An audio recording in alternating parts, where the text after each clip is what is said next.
Queue న్యూస్లో పనిచేయటకు senior video editors కావాలను సంప్రదించవలసిన నెంబర్లు 8688926084. ఇవాళ సాయంత్రానికల్లా ₹1,00,000 రుణమాఫీ జరుగుతుంది అని చెప్పేసి ముఖ్యమంత్రి రేవంత్ రెడ్డి ప్రకటించిండు. అదే విధంగా ఇవాళ సాయంత్రానికి ₹1,00,000 పడిపోతాయి. అయితే 3 విడతలుగా ఈ 2 లక్షల రుణమాఫీ అనేటువంటి చేయాలని చెప్పేసి రాష్ట్ర ప్రభుత్వం భావిస్తా ఉంది.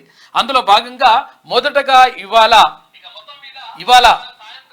7,000 కోట్ల రూపాయలను రైతుల ఖాతాల్లో జమ చేయనుంది. 11 లక్షల పైచిలుకు రైతులకు లబ్ధి చేకూరనుంది. ఇక 2వ విడత, తర్వాత 3వ విడత అంటే ఆగస్టు 15లోగా పూర్తి చేస్తానని చెప్పినటువంటి ప్రభుత్వం ఆ దిశగా అడుగులేస్తా ఉంది. అందులో భాగంగా మొదటి విడతగా ₹1,00,000 రుణమాఫీ ఎట్ ఎ టైం మాఫీ చేస్తుంది.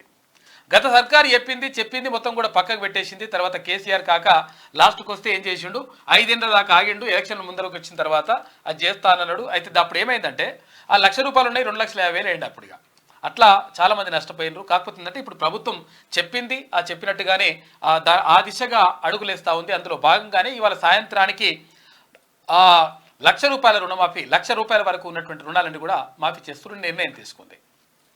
ఇక మరోవైపు అంటే ఈ ఉత్సవాన్ని అంటే రైతులకు ఇచ్చేటువంటి ₹2,00,000 రుణమాఫీకి సంబంధించి సంబురాలు చేసుకోవాలని చెప్పేసి 3 రోజుల పాటు సంబురాలు చేయాలని చెప్పేసి రాష్ట్ర ప్రభుత్వం భావిస్తూ ఉంది. అందులో భాగంగా ఇవాళ ప్రారంభమై రేపు ఎల్లుండి కూడా ఈ సంబురాలు కొనసాగుతాయి. మీకు వార్తలు రాయడం, విశ్లేషణ చేయడం వచ్చా? అన్యాయాన్ని ప్రశ్నించడం తెలుసా? ఇంకెందుకు ఆలస్యం? క్యూ న్యూస్ మిమ్మల్ని ఆహ్వానిస్తుంది. క్యూ న్యూస్లో పనిచేయటకు అనుభవం గల కంటెంట్ రైటర్స్ కావాలను సంప్రదించవలసిన నెంబర్లు 8688926084.